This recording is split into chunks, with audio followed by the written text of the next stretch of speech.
কেমন করে ঘুমাও তুমি, ফজর করে কাজা।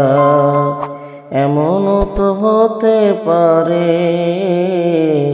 তোমার জহরে জানাজা। জন্ম নিলে হয় না মুসলিম মুসলমানের ঘরে, কাফের মুমিন তফাৎটা হয় সালাতের উপরে। এই জীবনে সালাত যেন না হয় কভু কাজা। এমনও তো হতে পারে তোমার জহরে জানাজা।